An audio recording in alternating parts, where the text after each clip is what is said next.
place in this shoe, so it's a very, very similar feel to that £450 shoe that they've obviously released. And the upper has been, you'll find it snug. It's a lot snugger than the Pro 3, so a lot of people, when you put the Pro 3 on, drop my drink, the tongue would move basically, so it's double stitch, it's a tighter ride, more responsive. Ultimately, when you're running, you're going to be more economical and run faster. So, how many times did you practice that before? My sweating. I'm good at faking it, but I actually don't like talking in front of people, believe it or not. But yeah, it is what it is. So. No, there's no questions, mate. Ask questions. Go on. You're the funniest guy. No, and you'll say that like you can just wear them out of the box like the Pro 3s, right? Like, yeah, for sure. Yeah, obviously it's lighter. It's generally lighter. I haven't worn them enough, if I'm honest, to tell you like a lifeline. So the Pro 3 would last forever, right? So you could wear that, wear it, and it would still keep going in. But this one here has actually got, I think it's 240k on the shoe, and that's obviously indicating how much that's been running. And if you look at that, that's not dead yet. So it's definitely a shoe that's going to last, which is obviously fantastic when you're investing in a pair of shoes. But I think it looks great as well with obviously the stripes are going to the sole. So yeah, so with the stripes they've tried to kind of replicate the new bold branding from Pro 1, so you'll see it come across all the Adizero models within the next few months. I should have mentioned as well this table. So we've got some of the early prototypes of the shoe here that were tested out in Kenya, and some of the components, carbon rods, and some of the little 3D printed components that we use in the development process. So have a browse, pick anything up. It's a fair game. It's got to go back to Germany on Monday, but yeah, I reckon there's some shoe nerds in it. Being one of them. Yeah, we need to borrow them. Do you any more questions or anything? I've got one, Clarky, just because the Pro 3 was the first ever Adidas shoe that I'd ever run in. Since, and we're going back to like Haile Selassie days, right? Yeah. So I loved Pro 3. This for me is such a different shoe. What was it that the brand saw in the Pro 3 that said, yes, it's great, but we need to completely revamp this? Yeah, obviously I can't give you exact, but I think like any brand, right? If you look at Pro 1 to 2 to 3, everything's evolving. Obviously got the best athletes in the world to ultimately test the shoe on. So it's not like someone goes, oh yeah, we need to change it. So they do the testing, obviously work on athletes, economy. Obviously everyone's seen the times of, the one that stands out is last year in Berlin, the Adidas female athlete that ran much faster than me for a marathon. So that just shows you how fast and how well shoes are developing and what Adidas are putting into that. And I would probably say it's great that the Pro Evo, a fantastic shoe. It's maybe not accessible to everybody, but I'm lucky I have those. But if I put a Pro 4 on my right foot and a Pro Evo on my left, okay, the Evo is slightly lighter, but man, the Pro 4 is just as good. It feels just as fast. Yeah. So I would have no issue in just literally racing the Pro 4. You want to evolve on that, Helen? It's been 2 years in development of this shoe, so it was originally supposed to be released last year, but they just weren't happy with the final design, so it's been through some really rigorous testing, and maybe that's why it seems like more of a jump, because it's been quite a long time that Pro 3's in the market. But yeah, I hope you'll like it. I agree though, it does look very different. It feels different, but you're a fan, aren't you? So anyway, we'll find out. Look good, feel good, run good. I believe that. For those that don't know, obviously Helen introduced Sam briefly. So Sam is obviously an outstanding athlete, GB international Adidas athlete, has an extremely good range. Would you like to tell everybody your road 10k PB up to the marathon? Yeah, I'd probably say my road 10k is probably more impressive than the marathon at the moment. It's very, very good. Yeah, so I ran 10k on the road and I've ran 30, 50. I don't know what that puts me in the rankings. I think it's second or third fastest 10k, isn't it, in UK. I've got a half marathon, which is, I think, it's got to be third fastest, isn't it? Third fastest in the UK? Adish. Because no one's broke Paula's record yet, have they? So Paula Adish, then me, I think. Yeah. I couldn't remember it. 67. 67.08. Yeah. Yeah. So yeah, that's my half marathon, and then my marathon is 2:25. I haven't done a marathon for a little while now, just due to injury and everything. So I'm hoping I'll be able to get back up there on the rankings. So I think I'm ranked about. You came over there, Lloyd. Bit nervous, isn't it? You know it's me. It's because you mentioned marathon. Kicking with me, Joe, you're twitching a little bit there. You know what I mean? Carry on. Please just continue. Yeah, so my marathon PB is 2:25. Right, Lloyd? Please. All right. Yeah, we're fine. No one's got it. You just carry What's your on. marathon PB, Lloyd? Oh, not even that. Are you faster than 2:25? You having a laugh? No. No, it's I don't actually know what your PB was. It'll come. Moving on. Please, We're all friends, we're all Please friends. move on.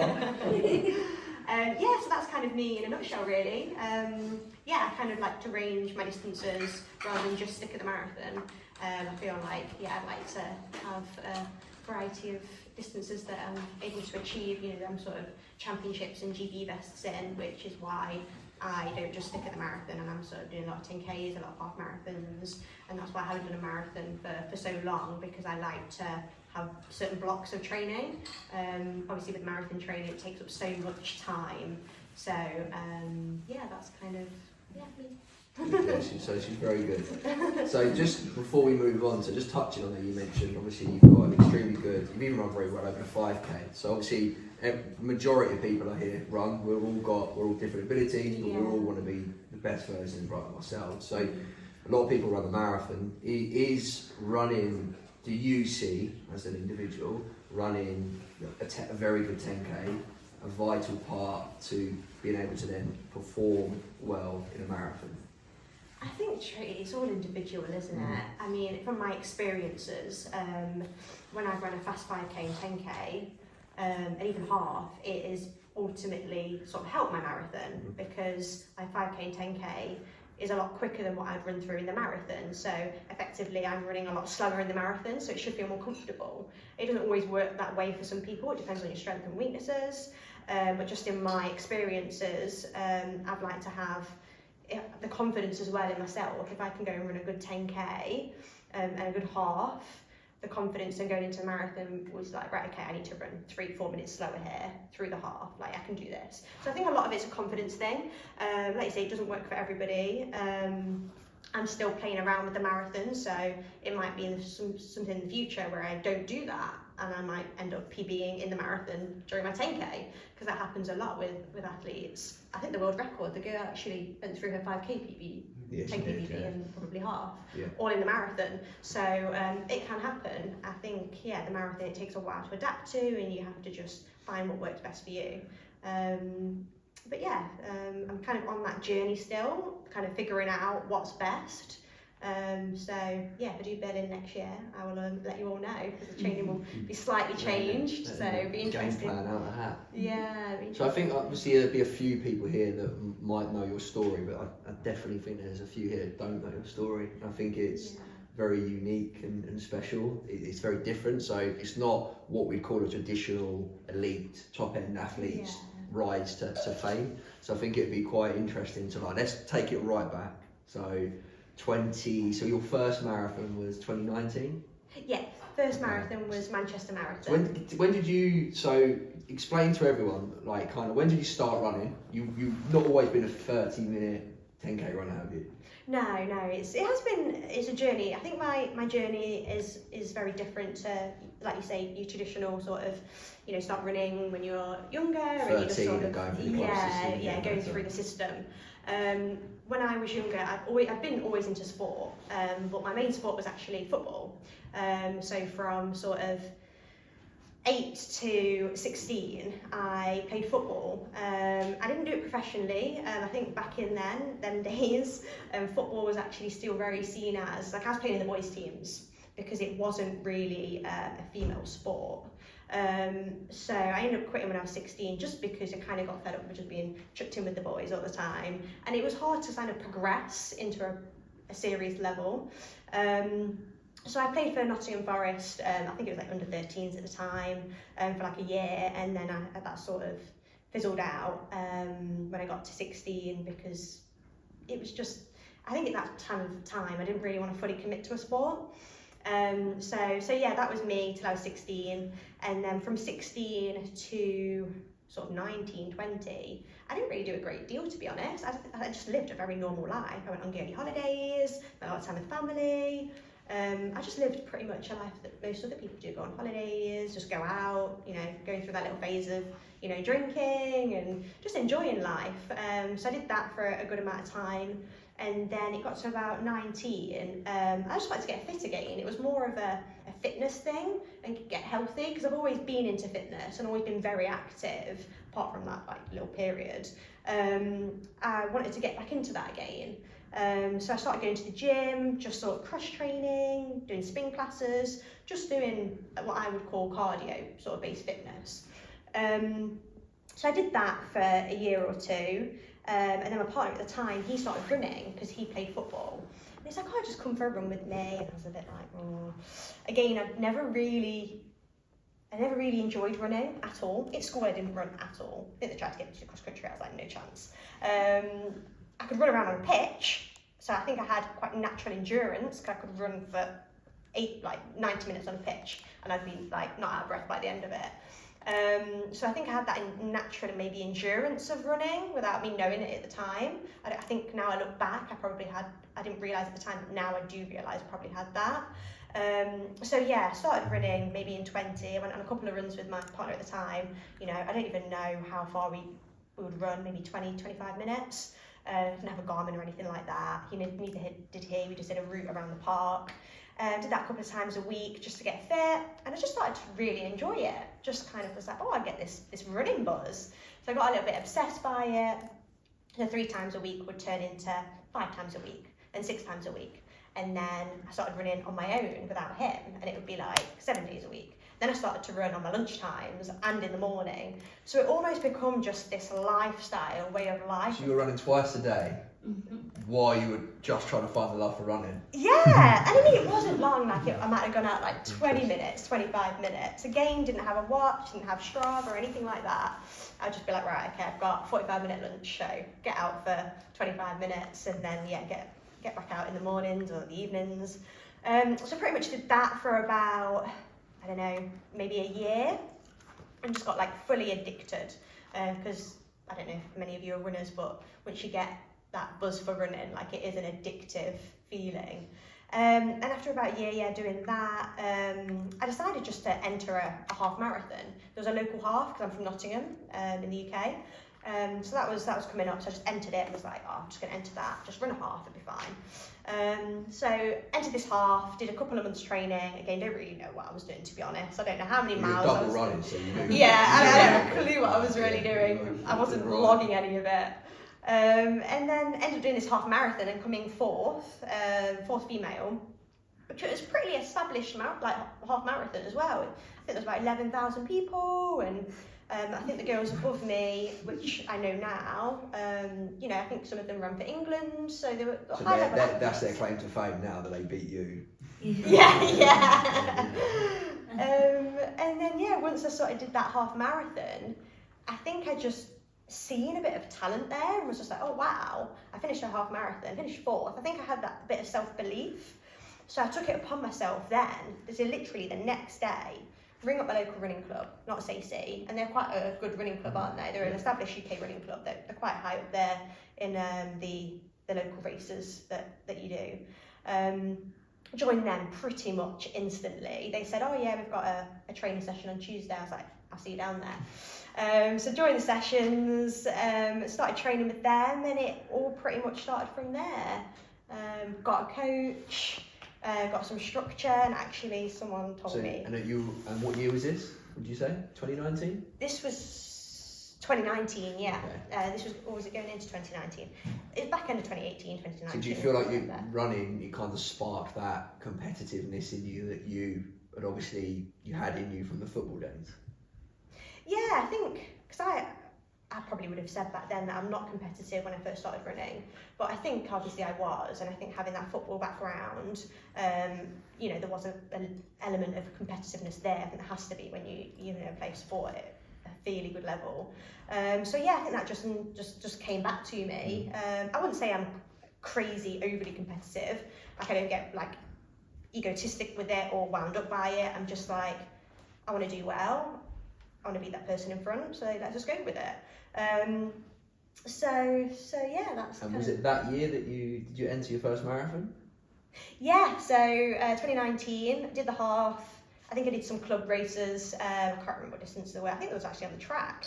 And then entered a marathon. Again, I was not coached at this point. It was just an achievement, really. You know, and everybody ticks off the marathon. I've done a marathon in life. That was kind of my goal. Didn't really know what time to run. I just said, I don't want to run. You know, I want to run pretty well. Didn't know what well was at the time. And I ran 250, and it was off my own training. Just I don't even know. I wouldn't say I've gone near the marathon distance or anything like that.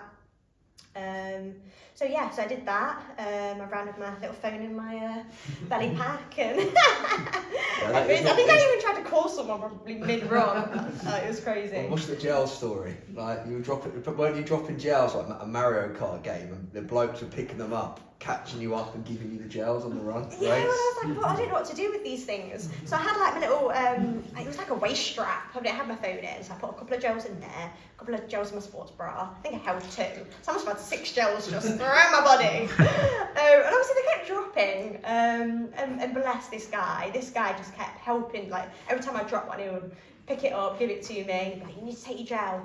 And I'll never forget him, and he ran with me the whole way actually, and he was like reminding me to have my gel, and he was like picking them up Good for bloke me. or creep? No, I think he's a good guy. You were He's a good thinking guy, it, I had to say it. Yeah, no, I think he was a good guy. So again, very, very naive going into the running world. Like, if somebody had said to me at that point, you're going to run for GB, I'd have genuinely just laughed. I really would have. So how many years after that? So we're 2019, you've run 250, which is like an amazing time for a marathon. So how many years from that was your first Great Britain best or England best? I think it might have been later on, 2019 or early 2020. Okay. So I would say definitely within the year, I got my first England vest, I think, and GB vest in the same year. So it, like you say, it was the journey was kind of a whirlwind really. So I did that marathon, joined the club, and then within a year I was making England and GB teams.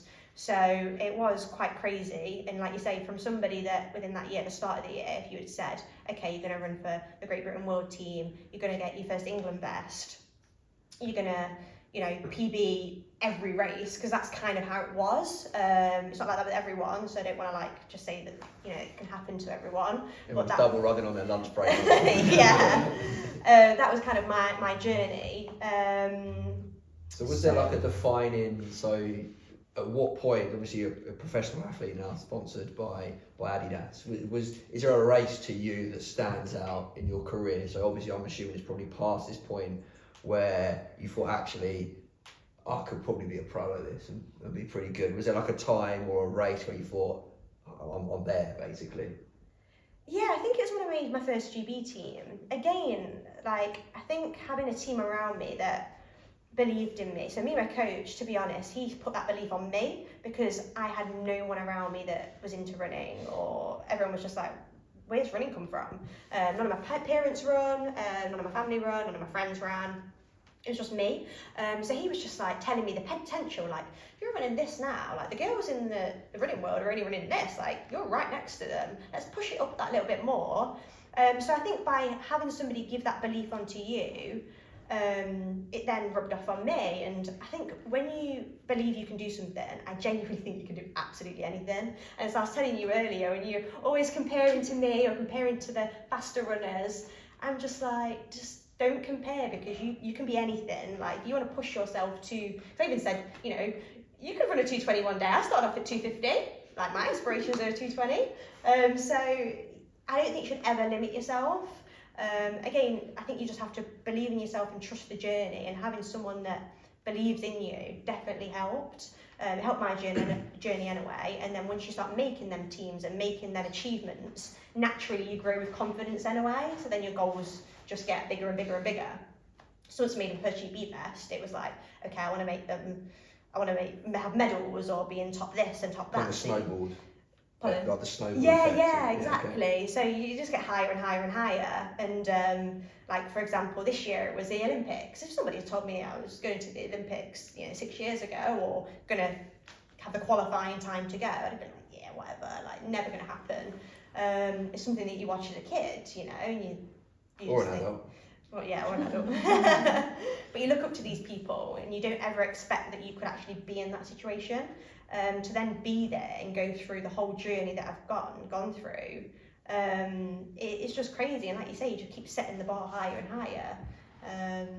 So yeah, that's kind of my journey. So yeah, it's safe to say you've had a very unique but special kind of rise to top level running. Yeah. So if I was to say to you then, like, most memorable moment, race, is there anything that kind of stands out at this point in time in your career?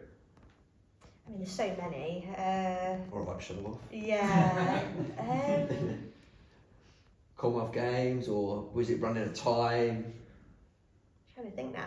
Like you say, It's a good I'd thing, probably isn't say it? Commonwealth Games, mainly because I just remember seeing my family and hearing them shout, and I've never had that really in a race, because when you're travelling a lot, they can't always commute with you and see you, and I ran really well in that race. I PB'd. I think I was the only person that PB'd, because in championship races you don't always PB. It's not always about time, it's about position, and I think I came sixth. You were sixth, Which might not be amazing to a lot of people, but that was my first major competition. And to What distance was that? it was 10,000 metres, yeah. And I always remember somebody telling me, you'll never make it in the 10,000 metre team, you're not good enough. And I was like, I'm going to show you. And I showed them, and I think it was that bittersweet feeling, because I was like, you told me I wouldn't ever go to the Commonwealth Did you tell Games. Well, they wouldn't No, say but they anything messaged about and it. said well done, so I think they know. And I just didn't reply because I was just like, but yeah, they said to me that race in particular, I wouldn't make the team, I'm not good enough, and they compared me to some athletes and said, yeah, they'll make it, but you won't. And I was like, God, I was honestly, you know the person, but I'm not going to tell you the Tell me name. that. I don't know, it was in the past. So Was when it I Chris did Barnes? that, pardon? You didn't want to say it, yeah. Hold your hand up, mate. Yeah, so probably Commonwealth Games, yeah, that was. And was that the Bittersweet. year? I believe, wasn't there Highgate when you had like, was it Matt and your coach at the time at either like shouting at either 100, and you were literally like responding to them for 10k. Yeah, that was my second. I seem to remember. Yeah, I seem to remember that. It wasn't the London after London. I think it was the year before that. Year before that, yeah. it was. Yeah. Yeah, again, Highgate, I don't know if any of you know Highgate. It's the British Championships pretty much for 10,000 metres. And it's an amazing event. I think we need more like that in the UK. It's absolutely incredible, the atmosphere. And it attracts athletes from all over the world. And yeah, there was this, that was insane actually. Forgot about that one. The lights go off, it's at night, and there's lights everywhere. It's crazy atmosphere, isn't it? And I think I was the underdog in that race again. I wasn't the fastest over 10,000 metres. I had good road times, but my track times didn't always equate. And again, like I was just kind of sat at the back of the pack, maybe 6th or 7th, for ages, just like ticking along. And the race just wasn't really moving. And I was like, you know what, I'm like 7th here, and these girls are very good in front of me. Technically, they were better than me, and I thought, nah, I'm moving forward, and I just took it on, and I think I just went, I must have done at least 8-9 laps on my own. Yeah, you was pretty And then I did know that Jess was gonna, I've not got a sprint. Anyone that knows me, I'm not very, I've not got an 800 metre sprint. I'm very endurance based, and this girl knew my weakness, and she just literally kicked me right in the last lap. But still, just to have that confidence to go ahead and take a race on like that, particularly when you're an underdog, people wouldn't expect it. So then I think the year after that, I can't remember now, I did a similar thing, didn't I? Again, I just took it on. There was, I think, even faster athletes there that year, so I didn't quite make it up there as such, because people from all over was coming over. But just having that confidence in yourself and just kicking, you know, I think you can really put yourself up there, and you just don't know what you're capable of unless you put yourself in that situation. And I always just think, what have I got to lose? Like, for my performance, I'm going to be dissatisfied with myself if I don't perform in a way where, what's it got to be scared of? It's my journey. No one really cares what I do. And to be an underdog, I just think it's great. I think nobody expects you to be there. So if anything, it pulls them back because they're like, whoa, what's she doing there? Didn't expect that. So if anything, it throws people off more, which can mess their race tactics up. So that's good for me. But yeah, so the journey's been very, I say, unexpected to a certain degree. Impressive, probably yeah, another yeah, word, but most yeah. people use. And then, like, I suppose I want to say finally, because I've got some final questions, but like, because obviously everyone's a runner, you know, the one thing that comes with running is the highest highs, but as we all know, you get the lowest lows. Like, we all make bad decisions along the way, whether it's trying to get faster and do a little bit too much training, or you're unlucky and you roll your ankle on the curb and you get injured. I think, who's had an injury in this room? Probably everyone's hand will go up, right? And it, you know, if it's a week, you can deal with it. If it's 2 weeks, 3 weeks, it can get mentally a bit tough, because we all love running and we do it for different reasons. Obviously, you had I suppose, a fair few years of like no injuries, right? So Yeah. obviously you're coming back from an injury. Everyone will have no doubt you'll come back faster and fitter. So for you, from coming from this snowball effect of just positivity, PB, developing as an athlete, more opportunities, sponsors, and then obviously you get this injury, how did you find it? Because I think probably a lot of people look at elite athletes and think, you don't get the same emotions as everybody else, but actually reality is, of course you do. Yeah. How did you find managing being injured, coming from that consistency to then being injured? Yeah, so obviously talking about the last 6 years, it's been, you know, pretty much up there continuously. I haven't really been injured at all. I've had the odd niggle, you know, the odd couple of days off there and here. So I've been very lucky in that sense. But I think my luck definitely ran out this year. So this year I was hit with my first injury, which was a stress fracture in my back, my sacrum. Again, I wasn't naive. I think as a runner, an athlete, you're always pushing the boat, always training. Your body's always at risk of injury. So I was never naive to it. I was very lucky that it never happened. So yeah, I was training for a marathon, Seville, to try and qualify for the Olympics. Because I had the time, but I had to go and run another marathon just to sort of secure that. Actually, in prep for this, I was about, 8 weeks in. It was sort of December time, and I just got this little bit of tightness in my back, and I was like, oh, what's that?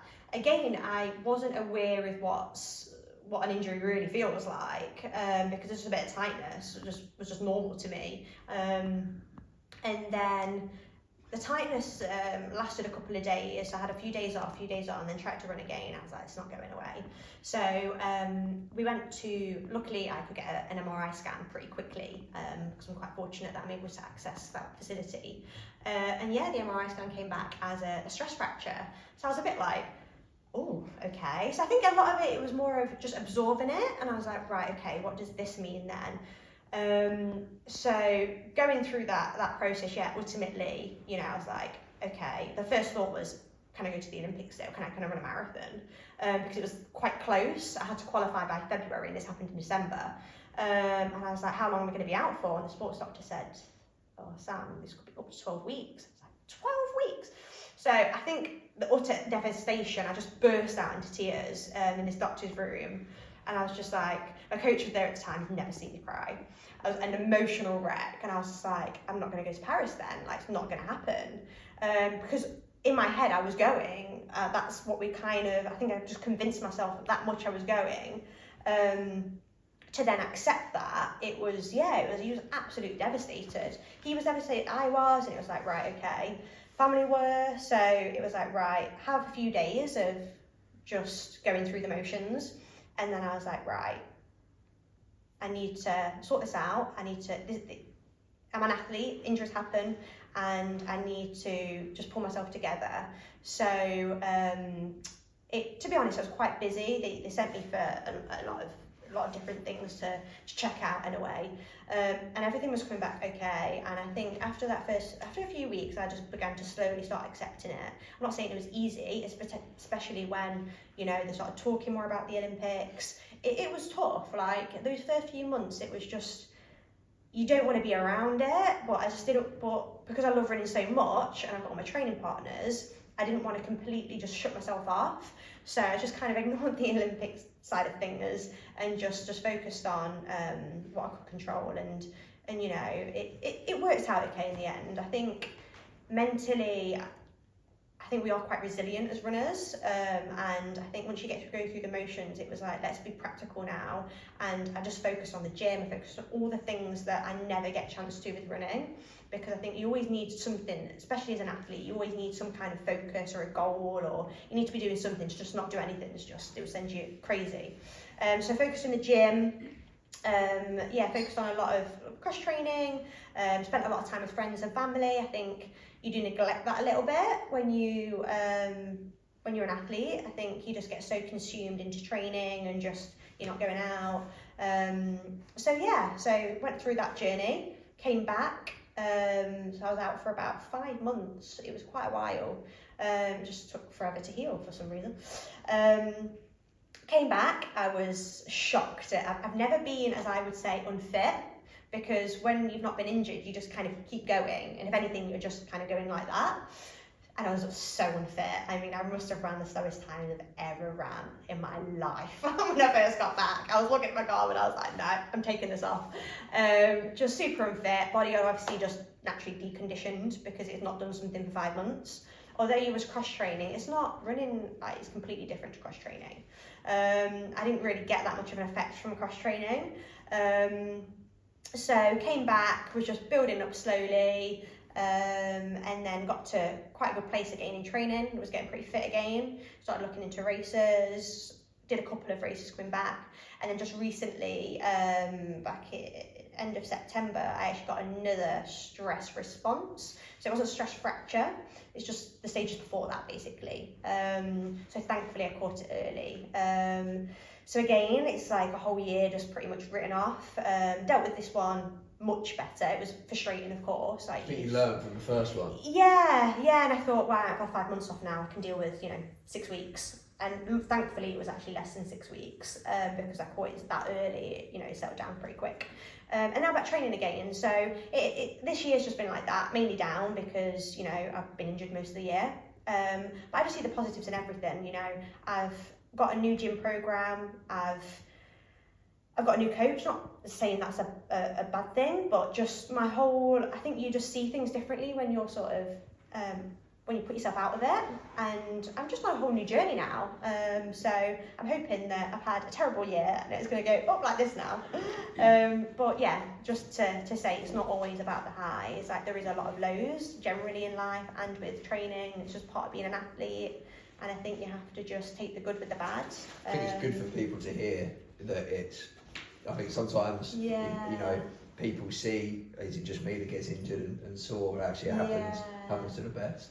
Yeah, no, absolutely. And even coming back into injury, I think people, coming back from the injury, I think people think as an athlete you are this naturally gifted and you're just going to go and run, 15-minute 5K again. And it's like, no, it doesn't work like that for us. And in my training partners, it's quite interesting actually. They've never seen me unfit, and they were like, oh, we're lapping Sam now, and they were loving it because it's like, it just humbles you because we are pretty much the same. Yeah, we might get back quicker than some people, but coming back in from that injury, I was like anybody else. I was getting the aches, I was getting the pains, I was unfit, I was breathing heavy. It was, we all go through the same cycle really. Yeah. Thank you for sharing that. It's appreciated. I don't want to finish you on a down, but it's reality, right, of being an athlete. Okay, so to finish, I've got some quick fire questions. Ooh, okay, so tea or coffee? Oh, coffee all the way, flat white. Favourite running shoe? Be careful what you say. I'm going to say Adidas Pro 3s for now because I haven't actually properly honest answer. If you could do another Olympic sport, if you couldn't run, what would you do? Olympic sport? Tennis, probably. Okay. Favourite Kardashian? I've got to be Kim. Okay, fine. Yeah. Gels or drinks when you're running? Drinks. Okay. Favourite race? Favourite race? What is in? Like your favourite race? Oh, okay. Sorry, yeah, okay. Running race. Could be London Marathon. Okay. Yeah. Celebrity crush? Ooh, quite a few of them. Probably Bradley Cooper, you know. Okay. I've got a little soft spot for him. Okay. Favourite biscuit? Biscuit. Chocolatey one. Maybe like a chocolate hobnob or something. Okay. A track session or a tempo session? Track. 3 things you would take to a desert island? Phone. Be honest. Phone, water. Okay. And Yeah, Pro Force maybe. Good on the bat, on the sand maybe. And... some Garmin. Okay, Yeah, fine. because then I could just keep running around and Okay. clocking the miles. Run into a podcast or run into music? Music. Okay. Favourite country? Croatia. Worst race? Worst race. Ooh, you know what? Barnsley, I'm sorry, but it was podium 5k. Sounded well. Did you miss the start race? There's logic Yeah. in the answer. Okay, not I great think it was race. that 60 really miles per fast. hour winds, or it was that wind. Okay, cats or dogs? Dogs. Favourite takeaway? I quite like an Indian. Okay. Yeah. Kilometres or miles? Miles. Okay. Yeah, and so yeah, thanks very much. A round of applause.